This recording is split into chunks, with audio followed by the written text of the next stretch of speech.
We are interrupting our regularly scheduled program for an emergency session of Space the Nation Script Doctors.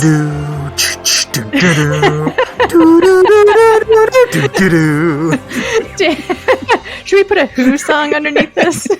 I was trying to do the ER theme, so yes, one of those. The point is that we are playing the role of script doctors, and we can kind of make a claim to that. I mean, technically, I'm a doctor. I have a PhD. Anna, you are a script resident because I know you've had advanced training in this. I've had advanced training. I have a graduate degree in something that isn't this, but... And you should never let me maybe near a live script, but I am certified to practice on script cadavers. We're script pathologists, if nothing else. Yes, exactly. I think that's probably I think that actually is a good way of describing it. Yeah. Yes, Anna? Okay. Will you tell everyone how sorry you are that you made me watch this movie, which is, to be clear, 2013's The Colony? Anna, I'm very sorry. The only defense I'm going to offer is that, again, this is cold sci-fi winter. So the idea was we needed to pick properties that obviously emphasize the cold.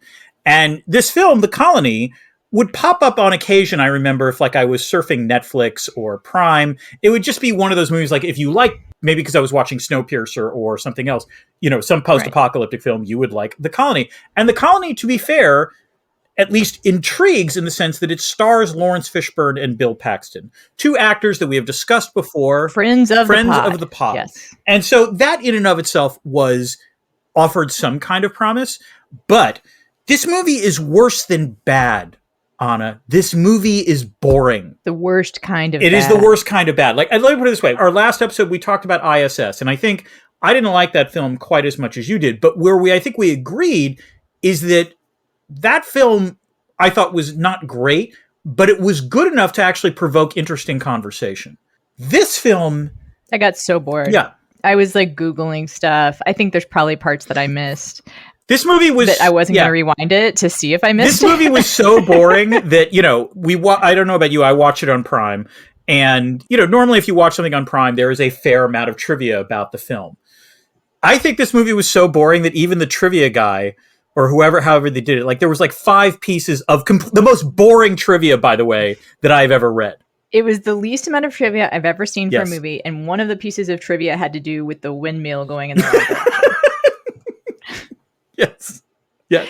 And to circle back to our on-call script doctoring, we decided that this, the script DOA, therefore we're not going to be endangering anyone by operating on it. And we just want to help. We just want to find out what went wrong. I think the script pathologist is probably a more accurate framing, but that doesn't sound as good. Right. So we'll continue to call ourselves, I guess, pathologists. Right. So think of this as STN Script Doctors, part of an ongoing franchise. We will also be having STN Fire and STN PD potentially. Could be a whole, Space the Nation franchise. We'll be in touch with Dick Wolf. I think he's going to be interested in this. STN SUV. STN SUV, STN CSI, STN FBI. I mean, really, the possibilities are STN NCIS. How did I not miss that one? There we go. Just alphabet. Yes. We'll just put STN UVW. I thought you were going to go STN UTI, which really, we don't need to go there. So, yes. Yeah. No. Different STN OBGY. Listeners, trust me when I say this is much more entertaining than actually watching the film, which does lead us to the... Even if you are not very much entertained. Leads us to the first point. Should you watch the film before listening to this podcast? I think it would be safe to say our recommendation is no. Under no circumstances do you need to watch this film. This film is DOA. You are, the worst thing that could happen is the boredom. The boredom will be infectious. That's all I'm trying to say. Yeah, off the hook. We should also mention the reason, why you made me watch it is that it's cold sci-fi winter. We are going to continue with cold sci-fi winter. This movie did not freeze us to death. We're going to watch a little indie film. That joke's probably old, but it's still funny to me. Empire Strikes Back. And then after that small production, we are going to be reading our first book in a while, Leech by Hiran Inns. And I am blanking on exactly how cold that is, but it's cold. There is cold at the beginning. and I can't remember if it's the whole planet or not. But I am glad to be rereading it. I remember liking it very much. It's a perfect book to reread. You remember liking it. You don't remember that much. I'm looking forward to reading it for the first time. Okay. You should become a patron. If you're not a patron, you've already noticed we have ads. If you need more convincing beyond that, we have a wonderful Discord. New people joining every day. It's beyond just sci-fi discussion.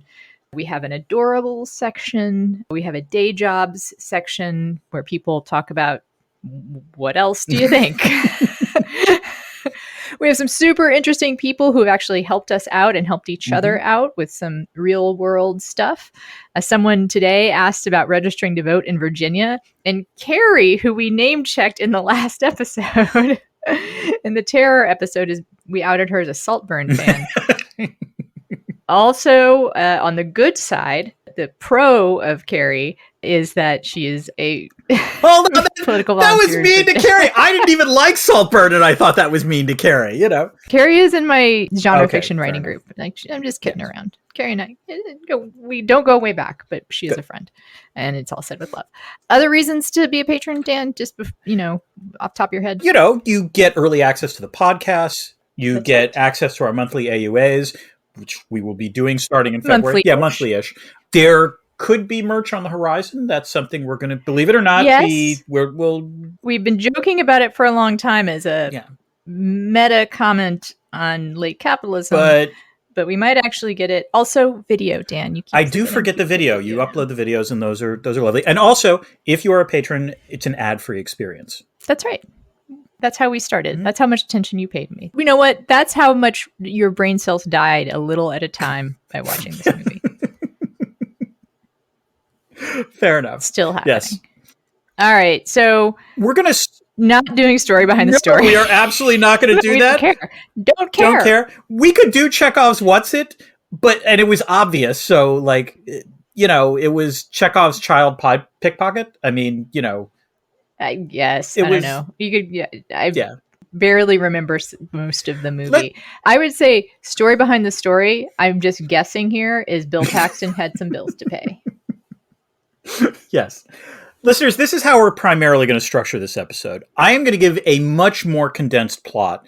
Not that requires a great deal of effort, but I do want to describe the plot to those of you who thankfully avoided the chore of having to watch this film. And then our script doctors are going to go to work on the corpse that is this film and try to revive it or try to make it more interesting. We as script doctors. Yes.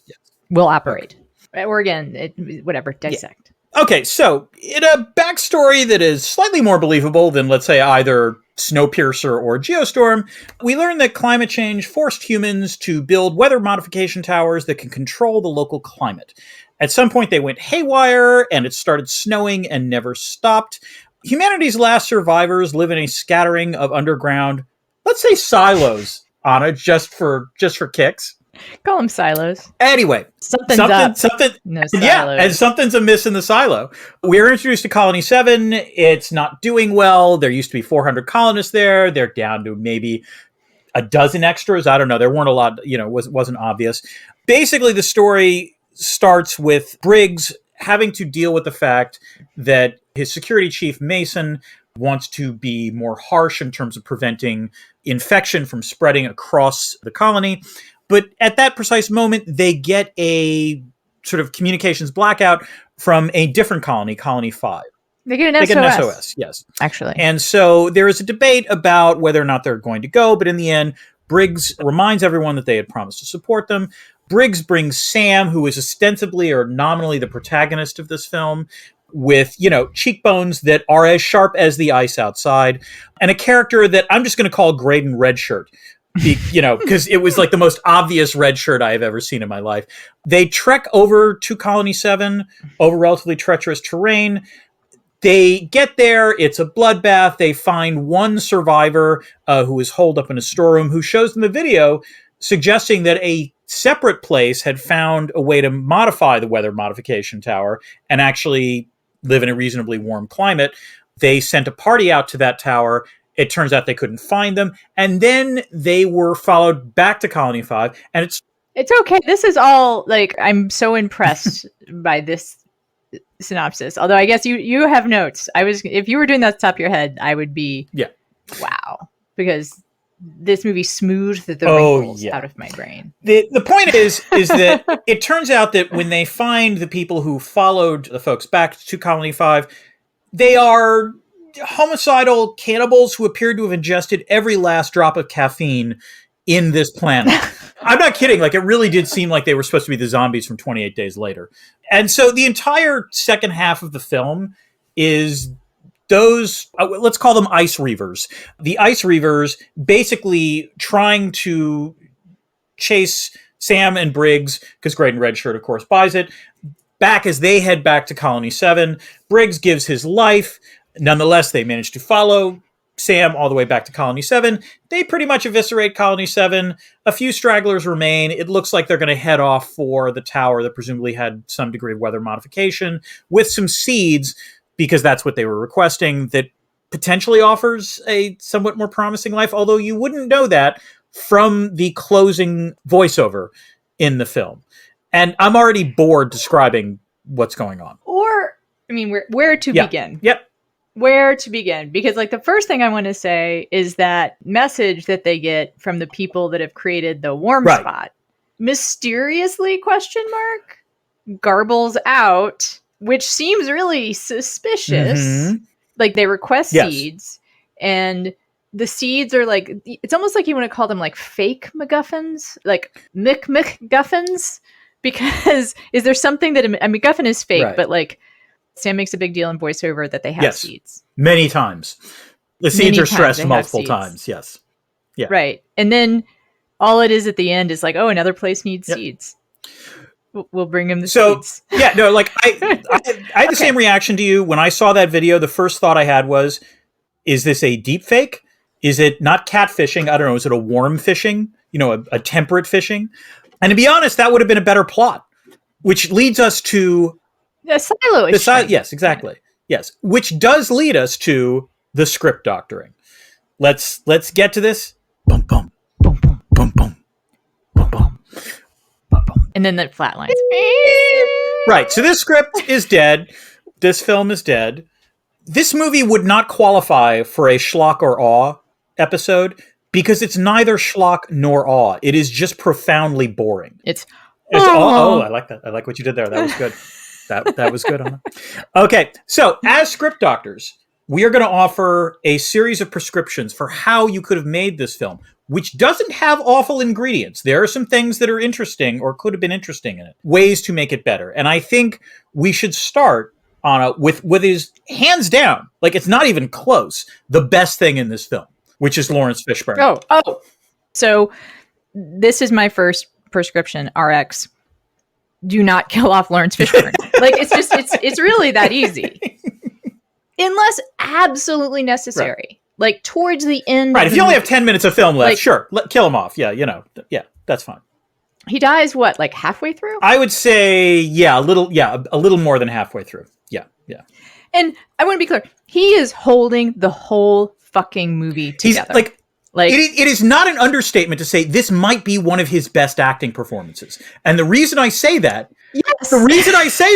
is because he is given almost nothing with the script. And what's amazing is that, like, to the extent that this film held me, it was watching Laurence Fishburne do what he does really well, which is play a leader. Mm-hmm. Yep. And he's magnetic and he's charismatic. He makes his actions seem both believable, but yet what is he going to do next? How is he going to handle this problem? Believable but unpredictable. Even though it's obvious what he's going to do, you're still like, but I'm interested to see how he handles this. So do not kill off Laurence Fishburne. And if you are going to kill him off, make it a cool death. Yes. Like, and do it late in the game. Like, he dies in Event Horizon. It is fucking cool.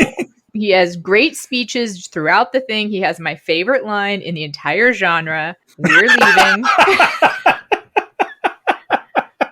One of my top 10 favorite lines in all of film. In context, might be one of the funniest things I've ever seen for this podcast. Yes, hands down.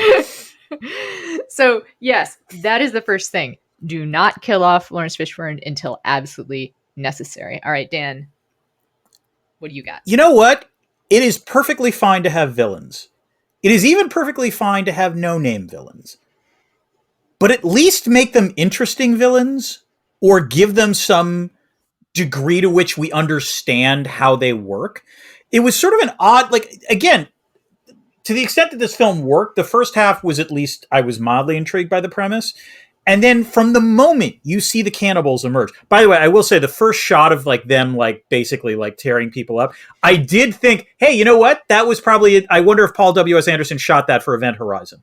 It's funny. I have the exact same thing in my notes. Exactly. It is really gruesome and like well done on the gruesome thing. Perfectly fine. The problem is that from the moment you see them, they are literally nothing but screaming villains. And you have no idea what's driving them. You have no idea. You're told they're cannibals. And I guess protein diets like that lead to high energy. I don't know. It's like...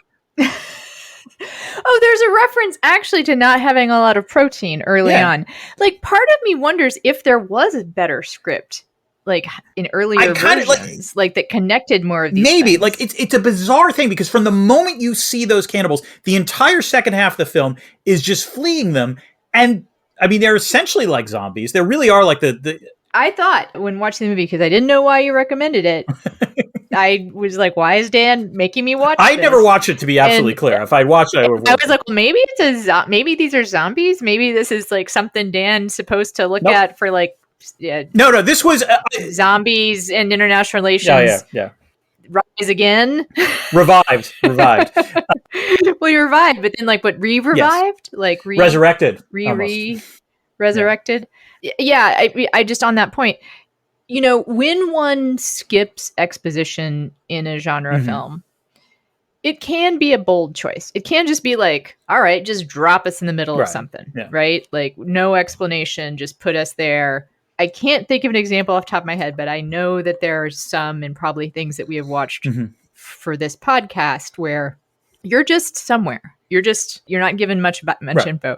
And sometimes the big bad is just a big bad. Like, it's a bold choice. The movie has to be able to carry it. And in genre, you're kind of just allowed to like say, and these things got to be this way because... I think there was a little bit of explanation. Like, I think Leland tries to say what they are, but like, again, I think so. But it basically, the problem is that from the point of view of the screenplay, you understand, okay, it's cold. They have to deal with threat of disease. There are tensions on Colony 7. They go to Colony 5, and it's a debate about whether or not they're going to help them out. What are you going to find there? Oh, it turns out there's this potential promise of the end of the apocalypse. And then you introduce the cannibals, and it's like the film goes in a radically different direction, and a more boring one, I guess would be the way to put it. And they're not related, which is what, like, I think it's human nature. nature. Like, we are narrative making machines. Like, that's what humans do, right? And so I think one problem as a pathologist I'm seeing here is that, like, watching the movie, a normal human is just trying to be like, how are these things related? Like, I was told this really important thing, and I was told this really important thing. So surely, movie, you're going to connect the two. You're telling me that you're going to connect the two in some way. Like I had this idea, maybe the Reavers are like been sent there by the people who have the warm climate. They're the ultimate bioweapon. Like, see, they're somehow controlled by the people at the warm space, and they're like to go out and seek out food or seeds or take over. I don't know what it would be, but like that there would be some relationship, or it's a deep fake, right? Like, they're not actually the warm climate, and the Reavers are the way that they're like hunting dogs. I think the problem though is that the issue is that that's a more interesting film, and actually you could have had more interesting villains. Like, the problem is that they're so... I'm script doctoring. Yeah. Yes, it would have been more interesting. No. But like, also, like, this was the problem with having the Ice Reavers, as it were. It would have been more interesting if instead they were like more sociopathic rather than just like zombified. Or they were zombies. One of the two, but make up your goddamn mind. And so the villain is badly drawn, is what I'm trying to say. As a result, the other characters who are not terrifically interesting outside of Briggs, played by Laurence Fishburne, you start noticing the defects more. Anna, do you have another one? Because I've got plenty. Okay. Bill Paxton. Yeah. I understand you have bills to pay. And that's fine. you know what? Like every actor, especially every decent character actor, has to take some roles in some like subpar movies. Do more work than growing out your beard. I mean, like, literal definition of the least you could do is like let your facial hair act for you, you know? And he is capable. Oh, very capable of doing a lot with very little. I mean, game over, man. Game over. Again, there must be some list I should make that's like lines in sci-fi movies that out of context sound really lame, but like in context are some of the best lines. So we're leaving and game over, man. He can be so great. And he in this like sucks charisma into a vortex. And his scenes with Laurence Fishburne are sad. You know, Bill Paxton, R.I.P. So Yeah. I sorry, I don't mean to speak ill. No. I think the way to put it is like there was a small part of me that wondered, did Bill Paxton not want to be there? Because like the other weird thing about his character is that he appears in Act 1 for about 10 minutes. Then the bulk of the film is like them going to Colony 7 and then coming back. And then he's in the last 15 minutes. Right. And again, to be fair, he's not given a ton to work with. The screenplay is flawed, but like the last 15 minutes, he honestly is just sort of standing there and just doesn't do that much. It's a bit of a waste. And also his character makes no sense, really. There's a part which, so are we going to go help Colony 5? Yeah. Mm-hmm. Right? And as the person who thinks that they need to conserve, he should be like, yeah, go. Yeah. All right, sure. Leave. Yeah.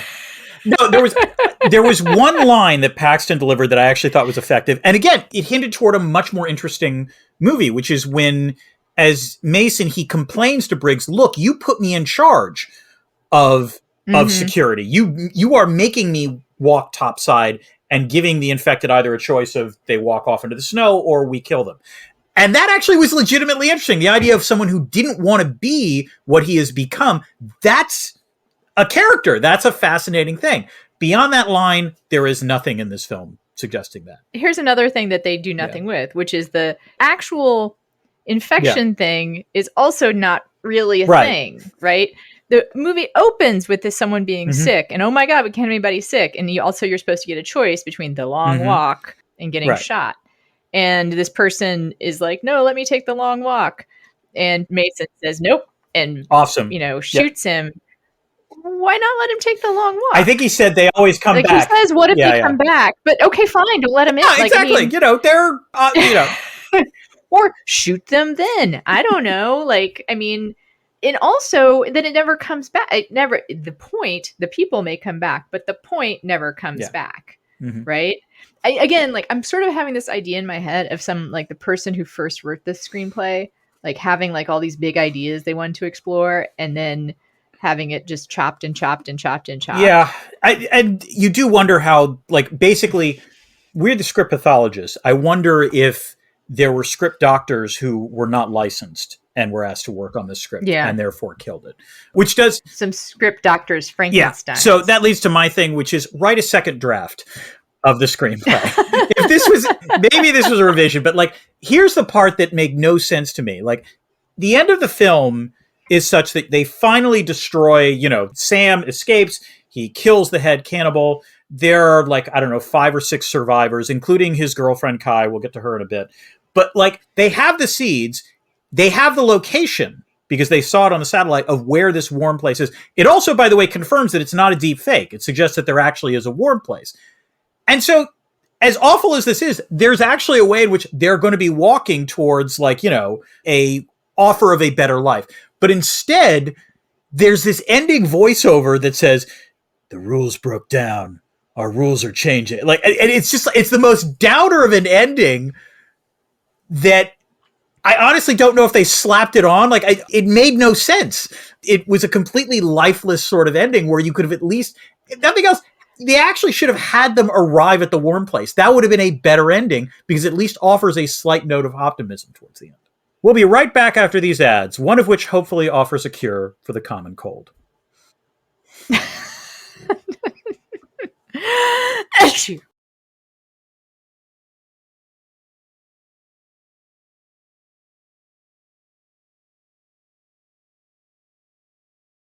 And we're back. And, we did a thing the first time we did Cold Sci-Fi Winter where we rated how cold things were. And I think we forgot to do that this time. But another thing, my script doctor prescription is let us know how cold. Right. They never really said. Like, let us know what the dangers are, because it's very unclear. Like, if it's like you get, like, how is it? Is it like 25 degrees? Antarctic temperature? Anna, do you know I've been to the Antarctic? I mean, I should bring that up at this point. Yeah. I know. You also got shot in the Chinese Opium Wars. Yes. No, you're right. Like, there's a difference between, is it 25 and snowy, or are we talking about like minus 40, in which case, exposure is really going to be dangerous. It seemed like it was just frankly 25, and that's how they were playing it. They keep on doing this thing where they take their goggles on and off. Did you notice that? And I was like, what are you doing with them on? If like you have to take them off to see, and like your face is fully exposed, like what are you doing taking? Okay, this leads to another critique I have. I will be fair to the film here because this was made in 2012, I assume, and released in 2013, so it's pre-pandemic. I don't know if you had this reaction, but like when you first see them come out, Bill Paxton's wearing a mask, and I'm looking at him, I was like, "You're wearing the mask wrong." Does he have it down? He doesn't have it down over his nose. On the back, he doesn't have it over his ears. It's like, how does the mask stay up? But more importantly, when they are in the colony, like, there's no masking. Oh. It's ridiculous. When they go to at the group meeting, everyone should be masked. When they go to Colony 5, which has the SOS, there's blood everywhere. Maybe there's a disease there. You maybe want a mask. Now, I recognize that cinematically that would have been bad. And so, like, that's one where I understand. Watching this film in 2024, you have a different perspective in terms of pandemic protocols than when they made this. But it didn't help the film. I did like that their masks. Yeah. So when they come, for one thing, they're wearing them outside, right. And that's weird. Not in they don't wear them inside, but they wear them outside. Yeah. But the ones they wear outside have fur lined. I mean, it's cold out there. I get that, Which is a good warm, I mean, I guess kind of would be okay. Although then it'd be all like frosty inside. Although we don't know how cold it is. Let us know how cold it is. Yes. I have a point on the weather also, which is that the line is thing like, one day it started snowing and didn't stop. And I wonder if that's your apocalypse. That is one slow rolling apocalypse, right? And also, does that happen everywhere at once? Because I'll tell you, here in Texas, if it snowed for more than a day, we would have instant apocalypse, right? Like, we would be in apocalypse conditions right away, chopping at each other. I mean, during the big freeze a couple of years ago, people getting into fights at Target over like a bag of rice. It had snowed for a day and a half, So, but whereas in Boston, I imagine it would snow for like a month before y'all got worried. Before y'all like, you know what? Maybe we should bring in the dogs. I don't know. You're going to enjoy this because I'm going to bring up my Antarctica experience again. You're really going to enjoy it. No, but it's not about me. The year I went into Antarctica was 20... It's not about me. The year I went to Antarctica... I'm not kidding. Just listen to me. The year I went to Antarctica was 2015, which is known here in Boston as snowpocalypse. Okay, that was the year where it snowed so much in the 2 weeks. Oh, actually, 2 weeks that I was gone, of the 10 school days, 4 of them were canceled. Like, we actually had to pay someone to rake the snow off our roof because we were worried about the roof collapsing. If you like to tease me about Antarctica, Erica will never let me forget that I went to Antarctica because I basically left during the worst snow ever while I was gone. The point is, that was not great, but no, we didn't panic. It was just sort of, a lot of snow. It reminds me, Kieran Healy, who is a sociologist, I think, at UNC Chapel Hill, I remember he posted something because it snowed in North Carolina like an inch. And there was like cars on fire and, because no one could drive in the snow. People warming themselves. I remember he posted something like on Twitter basically saying it is done, as if like this was the way to start the apocalypse. Like, leave the world behind. The real way to make the leave the world behind, scenario, world ending scenario, south of the Mason-Dixon line, just have an inch of snow and that'll work. Yeah. Yeah. I mean, yeah. So like what would happen in Texas, we would be eating each other by day 5. All those gun laws, man. I would be happy that I have a couple shotguns in the garage. Yep. Like everyone's already armed. People would actually learn how to use them. That would be my guess. And then, whereas in Canada, they'd be like, fine, Hosers, Yeah. you know, get yourself some toques, man. Like, you'll be fine. Like, they'd be up there drinking. Oh, in Minnesota, they'd be like having like ice fishing contests. Anyway, you get my point. I have run out of actually funny jokes. Let's move on. All right, another tip I have, and you know, it's not unique, it's hardly unique to this film, but I noticed it in this film, like from the get-go, which is please have your female characters be more than their hair and makeup. So, Anna, I'm sure you can go to town on this, but like I did notice, I actually laughed when you see Kai for the first time, played by Charlotte Sullivan, because her hair is flawless. Her makeup is on point. It's an interesting lock. Yes, it's a good lock. It's not quite white, but it's not quite white. It's not white like dreadlocks. No, it doesn't. No, it looks good, but like that's all that character is. There was literally nothing else to her. She is Sam's girlfriend.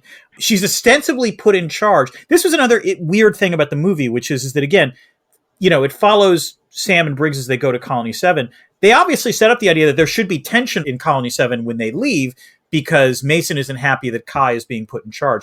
You could have had a couple scenes of that sort of showing that tension brewing. But again, I guess Bill Paxton was busy like with the mortgage negotiations or something, because like we don't see any of that.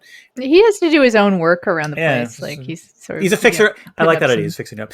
Anyway, Charlotte Sullivan is given nothing to do and doesn't do a ton with it, unfortunately. So, you know, it's unfortunate. And all it led me to lead is I always do love the apocalypse films where the female character nonetheless has great hair and makeup. It's just... I was going to say, like, in a better, lesser movie... Wouldn't have noticed, probably. That would not bother me. Yeah. You know? And it's part of the joke, right? Although this gets me to something else, which is, like, in what we forgive in good, bad movies, and also what this movie could have done better. When you are going to be realistic, have it matter. Or be realistic all the way through. Like, I noticed, and I thought it was a nice touch, that... wherever they were, which I guess according to the trivia, one of the 4 pieces of trivia was a decommissioned NORAD station, I believe, correct. Which is fascinating, and that would have been interesting to say. Yeah, that was the other thing. They never said where they were. It was just sort of, and like we have no sense of place, and we assume it's North America. That's about it. Yeah. It's mostly white people. So in this place, what I thought was kind of an interesting touch was that the sink Sam gets up in the middle of the night to splash his face because he's had a nightmare. It's an improvised pipe system. Like what they're saying, it's telegraphed that the pipes themselves, the faucet itself doesn't work. They have a length of clear pipe, a clear tubing that's like taped to the regular faucet and is some kind of gravity water thing. And I was like, oh, that's interesting, because you know what? Yeah, like I could see how it's for some reason your pipes would not work anymore. You'd have to whatever, but you'd still have sinks. But they still have electricity. You know, like they still have a lot of others. They have a lot of electricity. They do. No, there was part of me that they're like it felt like they were in a power plant, actually. Like that's how it looked. Right. So like tell me, like, and if you're gonna have it very clear that the water is somehow like in short supply, have that matter? Or like I guess it's not in short supply. Anyway, like if you're gonna choose a place to be realistic, have it be a reason why it's realistic. No. I think the problem is that any film needs to pitch. To what extent is it just hand wavy and like we're just going to dazzle you so you're not going to question this, or are we grounding it in something? But if you have a mix of the two, it throws the viewer off. It doesn't quite work. For instance, with the seeds, right? Like that, fine. You just tell us seeds are important, and for some reason they have seeds. Great, but then make it matter like a little, and not just like, oh, we're taking our seeds to the new place. No, or like, actually, the only line I legitimately liked in the screenplay was the rabbits one. You know you're in trouble when rabbits don't want to fuck. I think, is that the line? Yeah. And then there's nothing, and then nothing is done. It's not just nothing is done with it. We don't even know why the rabbits are important. Yeah, no, that's what I mean. Like, not only do we not know why they're fucking, I mean, they apparently have been in really long-term relationships, you know, like rabbit bed death. It's a thing. But we don't know why they're not fucking. Also, we should say they're not reproducing. Yes. They could be. They may be maybe the rabbits, you know, they could be practicing safe rabbit sex. That's a fair point. They could, or they're just not fertile. Yeah. But anyway, we don't find anything more about it. We don't know why it's a problem. Anyway, okay. Like, I think I went. You go. So again, and like we talked a lot about good bad movies, where with good bad movies there is at least some dimension that someone on the film cares a lot about. In the case of this film, the only one who seems to care is Laurence Fishburne. Because again, compelling. Yeah. And this goes even to the fights. There are two big action sequences in this film, right? The first is in Colony 5 when the cannibals are pursuing them. And Laurence Fishburne actually has a pretty decent fight sequence with, a couple of the ice reavers. And I was actually surprised. Again, I actually thought when I started watching, I was like, this felt like a late Bruce Willis film. You know what I mean? Like one of those Zabin films where like he shows up for 10 minutes, is a cameo, and then it's really supposed to be promoting the actual star who you've never heard of or is just like a grade C actor. Fishburne is in a lot of this film, and he is, again, puts in the work.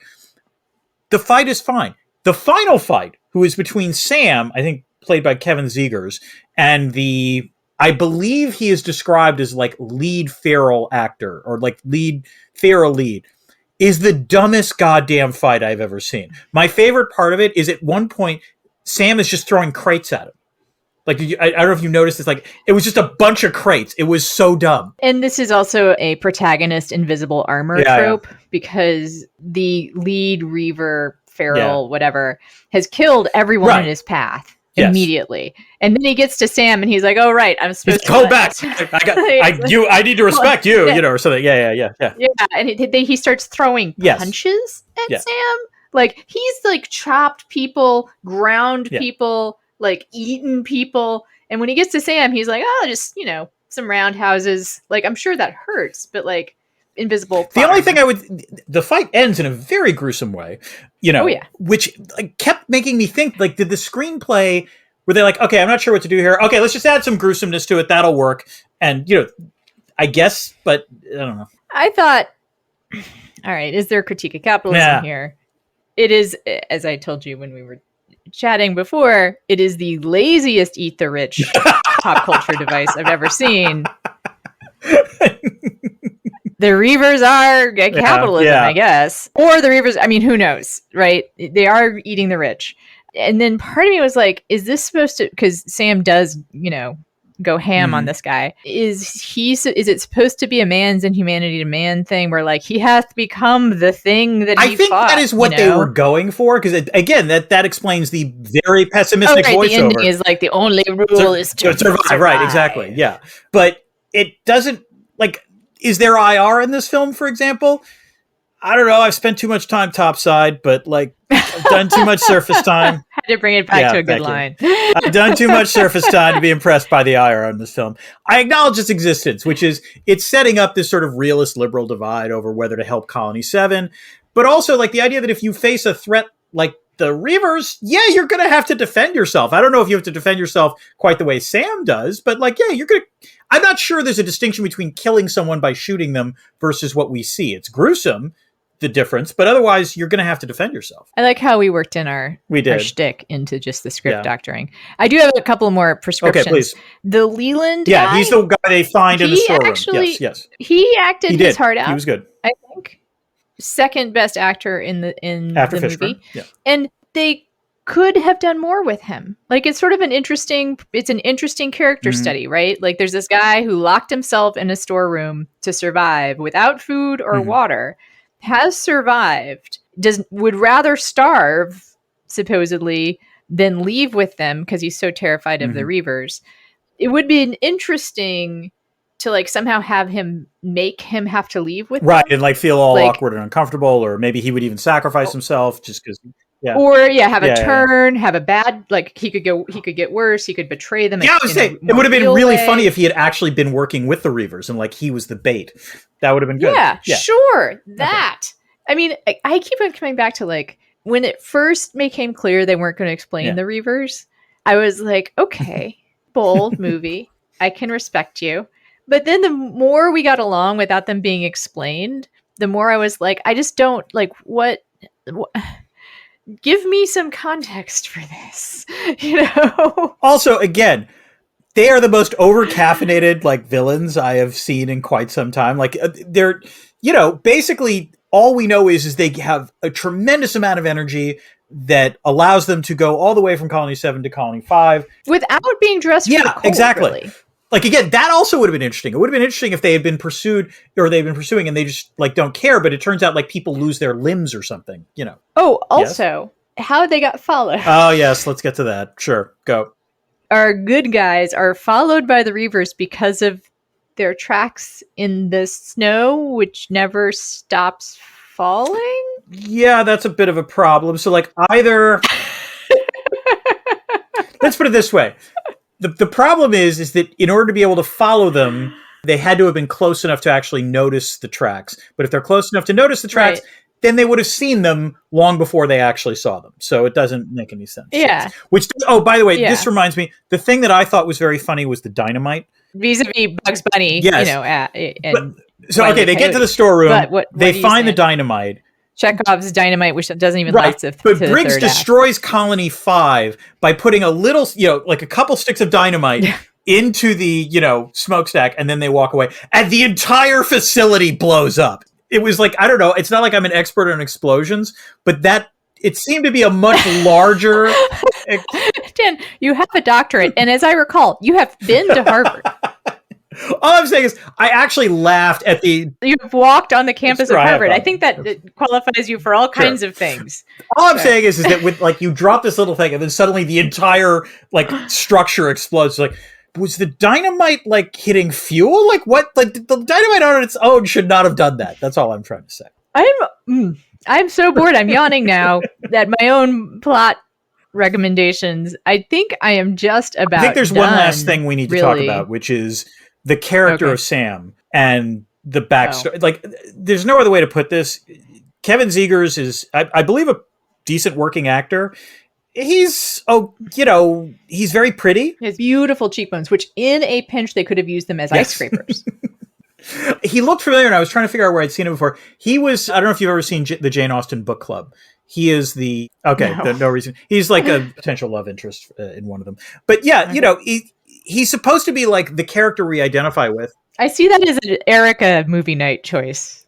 I'm not opposed to Jane Austen. I am a huge fan of the 2005 Pride and Prejudice. I mean, like, what about, like, I'm not kidding. That is a good comfort movie. It's a little different than Jane Austen book club, but okay, go ahead. Point is that, like, we hear Sam's tragic backstory, as you had mentioned. It doesn't really matter. Everyone has a tragic backstory, but, like, also the tragic backstory doesn't do anything. Like, we're supposed to, like, I guess he has a nightmare about abandoning people.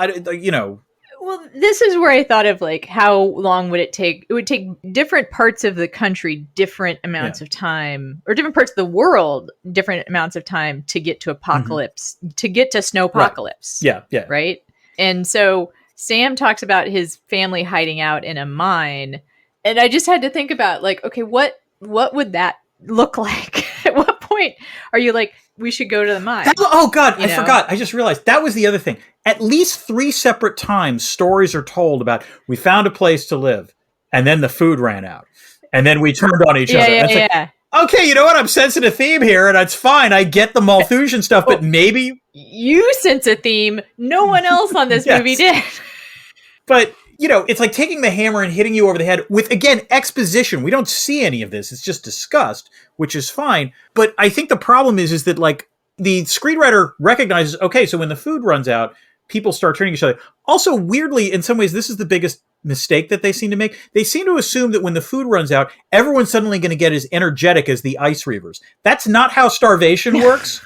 Also, they have plenty of food. They show a lot of food. That's the thing about Colony 7, too, is also if they went from 400 to what looks 20, like a dozen maybe. They should be fine in terms of food. It's a completely sustainable colony. They've avoided the Malthusian trap. Yes.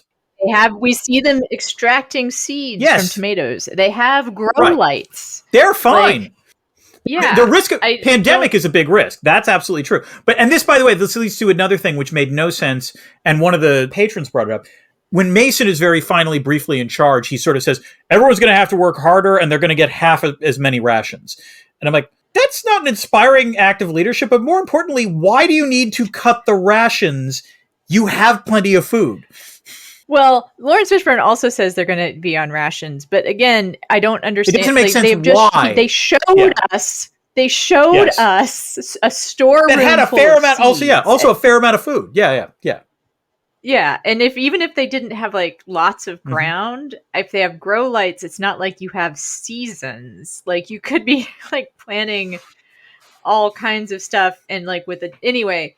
Again, we have thought more about this Much movie more than anyone working on it. Except Laurence Fishburne. I think I will let people know about this movie also inspired a new format. Which we might apply to future films. Although hopefully we won't pick one this boring ever again. You won't make me watch something this boring ever again. Although maybe it'll be a time that I recommend something and it turns out to be terrible. I'm trying to think, like, I guess you really didn't like The Lion, the Witch, and the Wardrobe. Well, I didn't like what? I think that's The Lion, the Witch, and the Wardrobe. Oh, yes. I think that's my strike for this show. We've been inspired also to tentatively announce Fishmas. Yes, that's correct. I will say, we were reminded watching this film just how good an actor Laurence Fishburne is, because he is good in this film, which takes some doing, is what we're saying. Yeah, we're repeating. It bears repeating. And so in December, we are going to have Fishmas, which is we are going to cover Laurence Fishburne in his various sci-fi properties. Now, we've already done Event Horizon, and we've already done the original Matrix. We have a few others that we're going to potentially do. Probably Contagion will be one. Maybe a John Wick film. We've got to check through the oeuvre. Patrons, if you have suggestions for other Laurence Fishburne sci-fi properties that you want us to discuss, go to town. Sci-fi adjacent, even. Like, I think like John Wick is adjacent. We would take a genre film of some kind, horror. Absolutely. You know, I guess John Wick is action. But we just want to honor Laurence Fishburne. It would be funny to Apocalypse Now. Actually. Oh God. Wasn't he like 14? There's some IR. There's some IR. Wasn't Fishburne like 14 when he made that film or something? He was just ridiculously young, yes. So, yeah. He's just been good his whole life. I mean, he's amazing. I think that when we do Fishmas, I'll go ahead and commit to like a story behind the story that would be just a little bit of what he is been all his career. I think that I look forward to researching that part. A real story behind the story behind the story. Have we done a thorough autopsy? I believe we have, yes, Anna. I think we can send this film back to the morgue where it belongs. Okay, toe tag. Tag it and bag it. All right, so if you are not a patron, you already recognize that there have been 2 sets of ads so far on this podcast. One at the beginning, one in the middle, and then you're about to get some more. So if you're doing the dishes, dry your hands right now. Or go ahead and listen and give us some impressions. Give us some CPMs. I don't know what they call it on podcasts anymore. Although, Dan, have you been reading lately about how our little industry... There's some issues, is my understanding. Yes. Although there's another plea for patronage, which is that one of the models that works is small shows supported by a enthusiastic fan base. And that is what y'all are already. If you love this show, however, we hope that you would consider becoming a patron, because there is some limit, I suppose, that we would say can't do it anymore. Right now, labor of love, we would talk to each other about sci-fi no matter what. So might as well throw that recording button. Yeah, is that an enthusiastic enough appeal for patronage? You know what? It would just be a nice thing to do, okay? That's all we're saying. Yeah. And if, let's put it this way, there's only so many bad films I can recommend that Anna watch before this is going to rack up. And I want to be very clear. It's not that I recommended this because I thought it was good. I recommended this because it was cold and it had Laurence Fishburne. I completely get it. And I also think we could have a whole nother format where we do the algorithm. Like that. Where we pick a film and then just watch all the ones that Netflix recommends that we. Yeah, just blame the algorithm. Oh, that's good. And then, that's pretty good actually. Yeah. Thank you.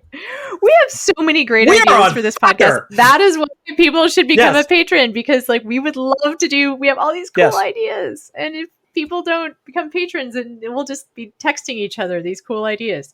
Speaking of texting each other cool ideas, Dan has some cool ideas that he sends out in an email. I do, or like a Substack. It's called Dresner's World. No, isn't that an email? It's a newsletter, I think is the phrase. Yes. Oh, I don't know. I can never actually say that. Yes, but it's called Dresner's World. about a variety of things. Please subscribe. Anna, I believe you have a website. It's pronounced... I have a website, www.annamariecox.com. It's spelled the same, pronounced differently. Writing workshop for the winter session has already begun. There will be a spring session if you are interested. I write a bunch of TNR, MSNBC, CNN. Yeah. I think I've covered my current bases there. Oh, and I'm on Instagram, and that is where you can get updates on my dog, who is doing very well. If anyone was on a cliffhanger from the last show, maybe I should have put this up top, but he got blood work back today. Everything's normal. Good. So good. He's just a little bit of a stinky boy right now. And we are both on Blue Sky. But I am at Dan Dresner. She is at Anna Marie Cox. Also mispronounced. Sorry. Yes, it is same spelled the same. It's okay. There are friends of my dad's who have known me for like 50 years who call me. There's one friend of my dad's that calls me Ona. I don't know. Like, people are weird. People are strange. And I think that is just about it. Next week, the little film you may have heard of, Never Not Funny, Empire Strikes Back. Until then, keep this channel open for more.